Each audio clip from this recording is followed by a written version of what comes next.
I'm a really nostalgic person.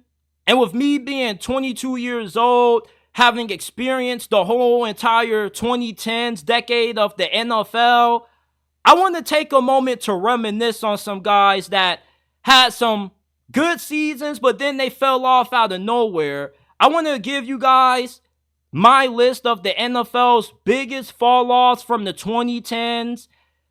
Victor Cruz, man.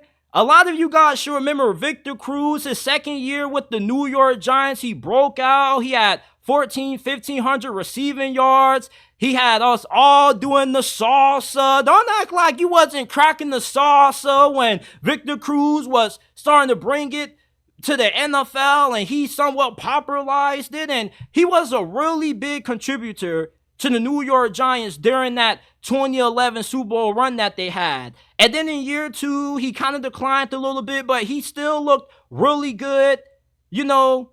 And then once he got to his third year with the Giants as a starter, he fell off again. He had a few injuries. And then after they gave him an extension, he just completely fell off. And about his fourth year, he pretty much was irrelevant. So he had one of the fastest come-ups and one of the biggest fall-offs out of any wide receiver that I can recall from the 2010s. But it was really fun experiencing the few good seasons that Victor Cruz had, because he had me cracking the salsa back in middle school, early elementary. Like, I was a big fan of Victor Cruz. He went to the Pro Bowl in 2012. And it just shows you how quickly you can fall off in the National Football League, man. Life hits fast when you're playing in the NFL.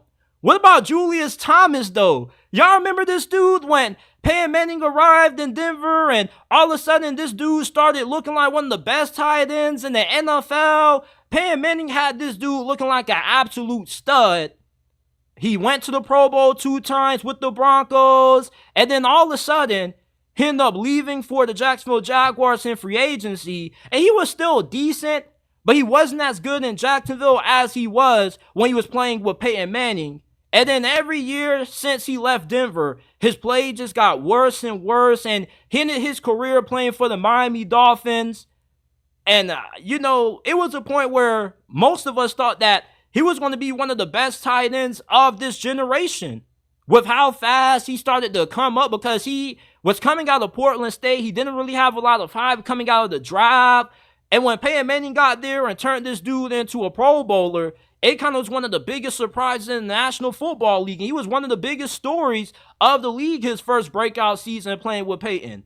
But it just goes to show you the difference between having a good quarterback and a great quarterback. Because when you play with an all-time great, such as Peyton Manning, he elevates the guys around him. And once Julius Thomas left, you saw it was pretty evident that Peyton Manning was a big reason why he had the small amount of success that he had.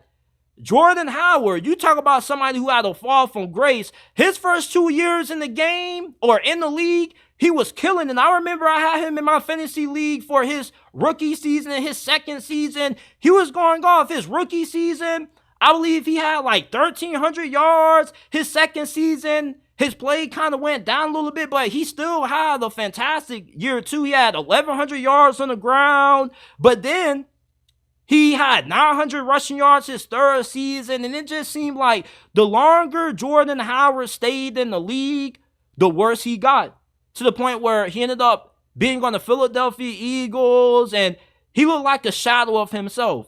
And then he recently was on the New Orleans Saints in 2022. I didn't even remember this. Jordan Howard, though, his first couple of years in the league, he was really fun to watch. He wasn't the fastest running back. As a matter of fact, I think that was the biggest reason for his quick fall off. He had really good ability to bounce off tacklers. He was a really physical back, but he wasn't a blazer. He didn't really have great speed. And this just shows you how life is as a running back. The shelf life of a running back in the NFL that you can sustain high-level play is 2 to 3 years, and Jordan Howard is a really good example of that. But not a better example than Todd Gurley. Oh my goodness, Todd Gurley was such a stud when he was at his peak. And the reason why he fell off wasn't really due to him not being a great running back from a skill set standpoint, unlike Jordan Howard. What ultimately resulted in Todd Gurley's decline was that he had arthritis in his knees.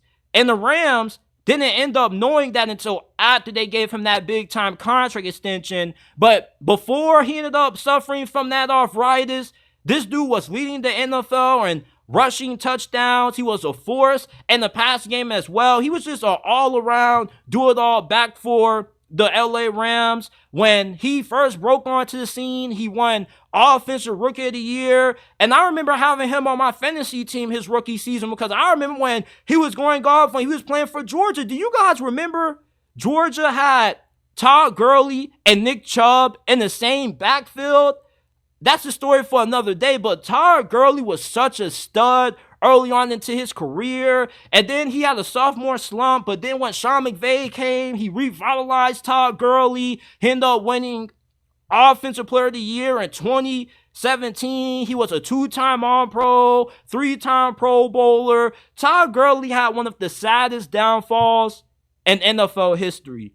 If it wasn't for that arthritis, he still would be one of the best running backs in the league right now. And then he ended up getting cut by the Rams, which was a big storyline because everybody was talking about it, how they were getting rid of him after signing him to that big-time contract. And he kind of is the reason why the running back market is what it is right now. Teams are scared to pay running backs because of the Todd Gurley situation. Because right after they gave him that contract, it came out that he had that arthritis concern. And the Rams, if they probably would have known about that ahead of time, they probably wouldn't have given him that big of a deal. But Todd Gurley is one of the big reasons why running backs don't get paid the amount people believe they should, because they're easy to replace and they don't have a long shelf life of being able to produce at a high level. And Todd Gurley, it's just one of those examples that shows you just how fast life goes in the NFL. You could be an All-Pro 1 year, and 2 years later, you could find yourself out of the league. I don't even remember him playing on the Atlanta Falcons, even though I had him on my fantasy team that year because I thought he would be able to shade back. But, you know, if you're a running back and you got some lower body injuries, especially arthritis, you know, it's really hard to sustain a high level of play. What about Greg Hardy? Some of you guys may still remember him because he currently is doing MMA, but at one point, when he had that breakout season back in 2012, when he had 11 sacks and then he had 15 sacks in 2013, it looked like he was on his way to becoming one of the better pass rushers or one of the more premier edge rushers in the NFL.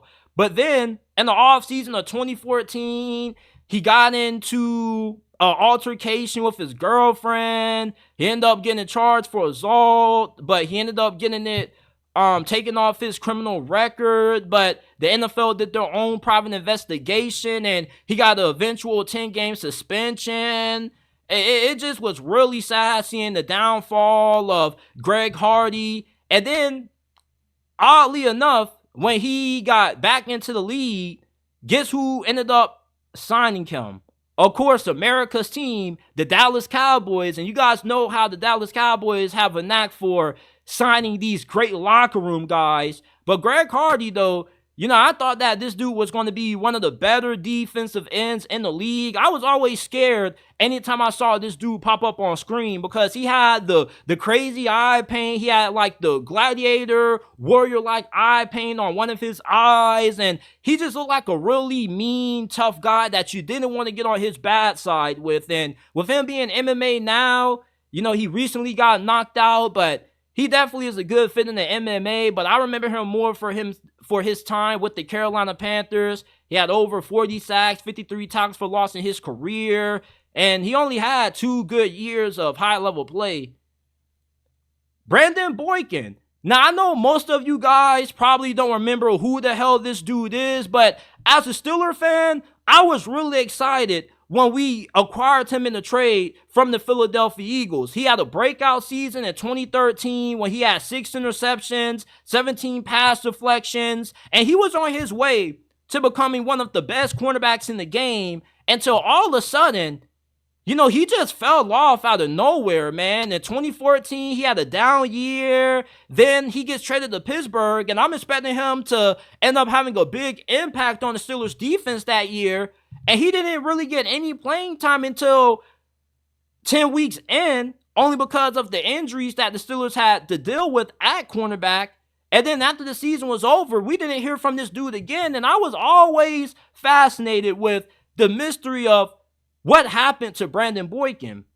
But after doing a little bit of research, I found out that he had a degenerative hip condition, which meant that anytime he was on the field, his hip could have popped out of place or something could have happened to him at any moment, and he just was a huge liability. So it's pretty understandable why teams didn't really want to have him on the field, because he just wasn't a reliable player.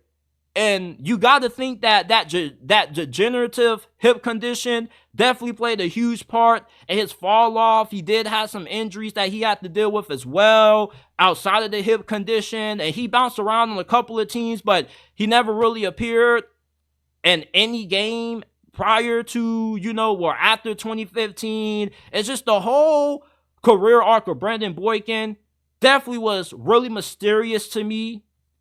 Arian Foster, oh my God, you talk about, if you were to ask me, what are one of the three most recognizable running backs that comes into the front of my mind when I think of the 2010s, is Adrian Peterson, Todd Gurley, and Arian Foster, man. Arian Foster, when he was playing for the Texans, I think a lot of you guys forget how good Arian Foster truly was. A lot of you guys know him now for being the dude who threw out the conspiracy that the NFL has script and it's all scripted, but he was a damn good running back in his day and his prime with the Houston Texans. He led the NFL in rushing yards twice. He was a former All-Pro selection, 3-time Pro Bowler, and he's one of the best undrafted players in NFL history. When he was coming out of Tennessee, he had some character concerns. He also had a down senior season. But in 2009, in a brief action that he appeared in, he made the opportunity count, which is why the Texans ended up going with him to be their full-time RB1. And he was really good, man. Like, he was definitely one of the better running backs of the 2010s. And ultimately, like, with what happened to Todd Gurley, injuries derailed his career. He had a back injury that forced him to miss the first half of the 2013 season, and then he tore his Achilles his final year in Houston. And then when he got cut and signed by the Miami Dolphins, people were thinking that he could bounce back, but he had some soft tissue injuries during his time in Miami that ultimately led to him retiring from the league. It's just, the downfall of Arian Foster is really sad, because when I think of the best running backs of the past decade, he definitely is one of the first that comes to my mind, bro. Arian Foster was a stud. You talk about one of the best one-cut backs in the league. This dude was incredibly shifty in the open field. He didn't have blazing speed, but he had great vision, good quickness with his feet, incredible footwork. I loved Arian Foster, man. Definitely one of my all-time favorites. Colin Kaepernick. Oh my goodness, Colin Kaepernick, man. I had to put him on here, bro, because there was one point when Colin Kaepernick had the league in the chokehold, man. I would never forget that playoff game when he just absolutely torched the Green Bay Packers defense, man. He was killing them on the air. He was killing them through the ground. Colin Kaepernick was so unstoppable at one point, but I was never sold that he was going to be a good quarterback for a long time, man. His throwing motion was really odd to me. But, his first few seasons with the 49ers under Jim Harbaugh, he looked really good. Greg Roman was his offensive coordinator. Greg Roman, you know how he's one of the best, if not the best OC in the game when it comes to maximizing quarterbacks who have a dual threat skill set. And Colin Kaepernick really was the first quarterback of the Greg Roman era that kind of kicked off Greg Roman's, influence on the league when it came to these dual threat quarterbacks entering the NFL. Colin Kaepernick, when he was at his best, he was fun to watch, but his fall off came pretty quickly because once Jim Harbaugh got fired and Chip Kelly came in there, things just didn't work out for Colin Kaepernick. He wasn't really that good of a passer. And there are people to this day that I still will see from time to time say that, oh, this dude is good enough to be a backup, but Colin Kaepernick still doesn't have a job. Like, Colin Kaepernick was not that good. And I'm not even hating on Colin Kaepernick, but it's just that he's probably one of the more overrated players of this past decade too, because I remember they gave him a big-time extension, and at the time, even though he had a couple of good seasons, I still wasn't convinced that he was that dude because his throwing motion was just so weird to me. Him and Tim Tebow had two of the worst throwing motions that I've ever seen. It's just they cock that thing all the way back, and they throw that thing like they're throwing the damn slingshot, man. But Colin Kaepernick definitely had a good 2-year stretch, especially in the playoffs for the 49ers, man. I will never forget that Green Bay Packers game. Aldon Smith, at one point, he looked like he was going to be one of the best defensive players of this decade or of the past decade, man. His rookie season, he burst onto the scene with 14 sacks. And then his second season, he was an all-pro with 19 and a half sacks. And we were calling this dude one of the best defensive players in the NFL at that point. And then he ended up having some off-the-field issues that ended up causing his career to fall off. And it just seemed like every offseason he was just embroiled in some kind of legal problems. He got suspended for a good period. He was out of the league for a while. Then he got signed, of course, by the Dallas Cowboys, who love bringing in these great locker room guys like Aldon Smith. But, even when he was with the Dallas Cowboys, he wasn't too bad. I think he was a little productive for them that season that he spent with them. But even then, he still got into some off-season problems. And I think recently, in 2023, he got sentenced to a little bit of some prison time as well. He just one of those guys that had all the talent in the world, but he just couldn't stay out of trouble off the field. And it's just one of those sad cases where you have somebody who has the potential to be an all-time great, but they just aren't right in the head when it comes to making the right choices when it came to being off the gridiron. But he was a Pro Bowl selection. He was a former first-team All-Pro. Like, Aldon Smith was a stud at one point. Oh my goodness. LeVeon Bell. Oh my goodness. As a Steeler fan, this is probably my favorite Pittsburgh Steelers player of all time. I love LeVeon Bell. The patience that he used to show in the backfield. The grace that he had when it came to just making guys miss in the open field, his agility, his elusiveness. He wasn't the fastest guy in the world, but he was just so nimble on his feet. It kind of was like he was a ballerina at running back. But don't let his finesse fool you, because he also was physical. He could run through guys. He was really good catching the football out of the backfield.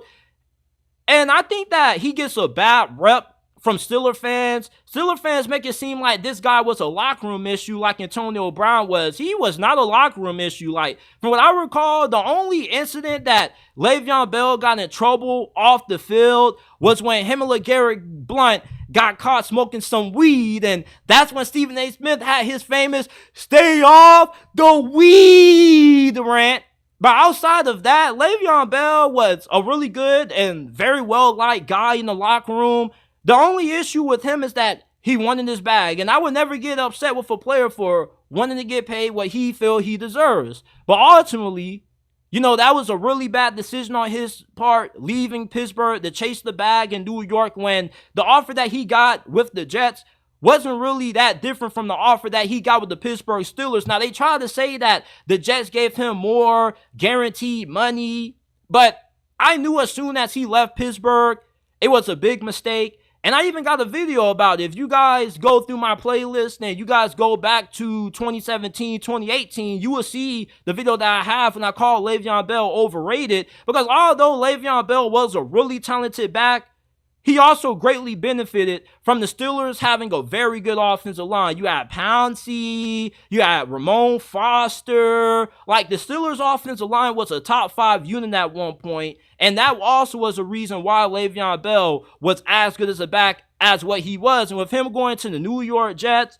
going with Adam Gase playing behind the terrible offensive line, that just was the start of the downfall of his career. Then he asked to get released from the New York Jets, and then he just got tossed around the league like a hot potato. He played for the Chiefs, the Ravens. I remember on the Ravens, he had number 17. I was like, bro, is that LeVeon Bell? Ew, why are they giving you 17, my dude? And then he was on the Buccaneers, but I don't even remember Le'Veon Bell for what happened after his time when he left Pittsburgh. I will always remember him as a Pittsburgh Steeler, and he will always be a Pittsburgh Steeler in my heart. You know, I will always think about those games that he had, such as against the Jacksonville Jaguars. You know, he had some really all-time great performances. 3-time Pro Bowler, 2-time All-Pro. Like, to me, Le'Veon Bell was one of the best running backs of the 2010s, and it just further shows you how the running back position, you understand with what happened to the fall off of Todd Gurley and Le'Veon Bell, why running backs don't get paid what people believe they're worth, because they have a short shelf life of being able to sustain elite play. And Le'Veon Bell and Todd Gurley, I think, are the big reasons why running backs right now don't get paid the money that they feel they should be entitled to. But these are some players from the 2010s that had the biggest fall offs, in my opinion. I'm going to release a part 2 of this because there were some more players that I wanted to add on here, but I didn't want to increase the runtime. Leave some players that you feel had some big time fall offs down in the comment section down below.